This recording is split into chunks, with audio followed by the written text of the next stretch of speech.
ஈரோடு கிழக்கு இடைத்தேர்தலில் போட்டியிடாமல் புறமுதுகிட்டு ஓடும் 23ஆம் புலிகேசி என அதிமுக பொதுச் செயலாளர் எடப்பாடி பழனிசாமியை அமைச்சர் செந்தில் பாலாஜி விமர்சித்துள்ளார். தனது எக்ஸ் பக்கத்தில் பதிவிட்டுள்ள அவர், 4 ஆண்டுகளாக அமாவாசையை உருட்டிய எடப்பாடி பழனிசாமி அரசியல் செய்து வருகிறார் என்றும், பலரை ஏறி மிதித்து பதவியை பிடித்தவர் அவர் என்றும் பதிவிட்டுள்ளார். மேலும் அமைதிப்படை படத்தின் வசனத்தை குறிப்பிட்டு, நாம முன்னுக்கு வரணும்னா ஏறி மிதிச்சு போயிட்டே இருக்கணும் என்றும் இபிஎஸ்ஐ அவர் விமர்சித்துள்ளார்.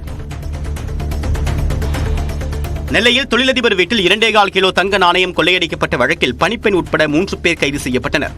வடக்கு ஹைகிரவுண்ட் பகுதியில் வசிக்கக்கூடிய ரஞ்சன் வீட்டில் கடந்த மே மாதம் 1,50,00,000 ரூபாய் மதிப்புள்ள தங்க நாணயங்கள் காணாமல் போனதாக புகார் அளித்திருந்தார். இந்நிலையில் அவருடைய வீட்டில் பணியாற்றி வரக்கூடிய சுபிதாவை காவல்துறையினர் கைது செய்தனர். திருடிய நாணயங்களை கொண்டு 30 லட்சம் ரூபாய் மதிப்பில் வீடு கட்டியிருப்பதும் தெரியவந்துள்ளது. சுபிதாவுக்கு உடந்தையாக இருந்த கோட்டூரில் வசிக்கக்கூடிய ஆயிஷா, அவருடைய கணவர் பீர் ஆகியோரும் கைதாகினர். அவர்களிடமிருந்து 1/2 கிலோ தங்கம் பறிமுதல் செய்யப்பட்டுள்ளது. சிவகங்கையில் பொங்கல் பண்டிகை விடுமுறைக்கு வந்தவர்கள் மீண்டும் ஊர் திரும்ப போதிய பேருந்துகள் இயக்கப்படவில்லை என குற்றச்சாட்டு எழுந்துள்ளது. சிவகங்கை போக்குவரத்து கழக பணிமனையில் இயக்கப்பட்டு வந்த தொலைதூர பேருந்துகளை சென்னைக்கு அனுப்பியதாக கூறப்படுகிறது. இந்நிலையில் சிவகங்கையில் இருந்து பிற ஊர்களுக்கு செல்ல போதிய பேருந்துகள் இல்லாததால் பயணிகள் அவதியடைந்தனர். நீலகிரி மாவட்டம் கூடலூரில் கடை வியாபாரிகள் நடைபாதைகளில் பொருட்களை வைத்து போராட்டத்தில் ஈடுபட்டதால் பரபரப்பு ஏற்பட்டது.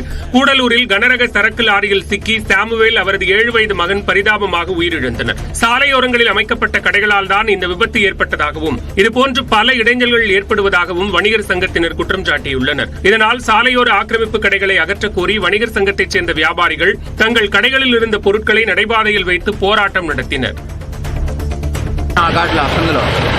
திருப்பதி மலை சாலையில் எண்ணெய் படலத்தால் கார் கவிழ்ந்து விபத்துக்குள்ளானது. கடப்பாவைச் சேர்ந்த 4 பேர் காரில் திருப்பதிக்கு சென்று சாமி தரிசனம் முடித்து மலைப்பாதையில் திரும்பிக் கொண்டிருந்தனர். 7வது மைல் அருகே வந்தபோது வேறு வாகனங்களில் இருந்து சாலையில் சிந்திய எண்ணெய் காரணமாக இவர்களது கார் வழுக்கி சென்ற நிலையில் ஓட்டுநர் கட்டுப்பாட்டை இழந்ததால் தடுப்பை தாண்டி பள்ளத்தில் கவிழ்ந்தது. இதில் காரில் பயணித்த 4 பேரும் காயமடைந்தனர்.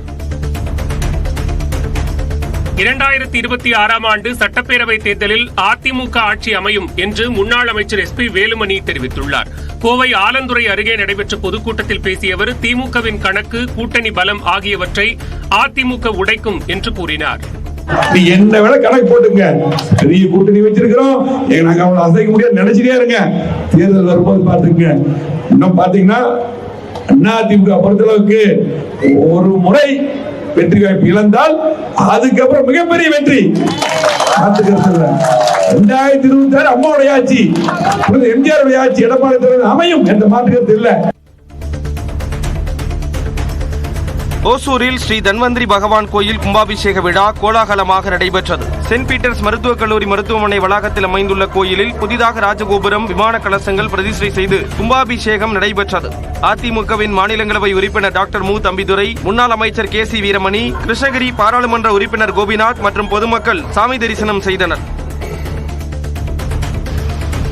தருமபுரியில் இருந்து கர்நாடகாவுக்கு கடத்த முயன்ற 14 டன் ரேஷன் அரிசி பிடிபட்டது. தருமபுரி கிருஷ்ணகிரி தேசிய நெடுஞ்சாலையில் உணவு கடத்தல் தடுப்பு பிரிவு காவல்துறையினர் வாகன சோதனையில் ஈடுபட்டபோது சரக்கு லாரியில் ரேஷன் அரிசி கடத்திச் செல்லப்பட்டது அம்பலமானது. இதனையடுத்து 14.3 டன் ரேஷன் அரிசி லாரியுடன் பறிமுதல் செய்யப்பட்ட நிலையில் லாரியின் உரிமையாளர் மௌலா, ஓட்டுநர் மணிவண்ணன் ஆகிய இருவரும் கைது செய்யப்பட்டனர். கள்ளக்குறிச்சி கள்ளச்சாராய விவகாரத்தில் காத்திருப்போர் பட்டியலுக்கு மாற்றப்பட்ட DGP மகேஷ்குமார் அகர்வால் எல்லை பாதுகாப்பு படையில் கூடுதல் DGP-யாக நியமிக்கப்பட்டுள்ளார்.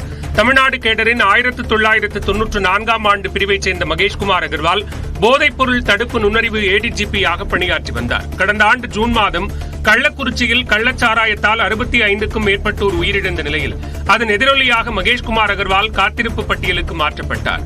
பின்னர் ஆயுதப்படை ADGP-யாக நியமிக்கப்பட்ட மகேஷ்குமார் அகர்வால் கடந்த டிசம்பர் 30ஆம் தேதி சிறப்பு DGP-யாக பதவி உயர்வு பெற்றது குறிப்பிடத்தக்கது.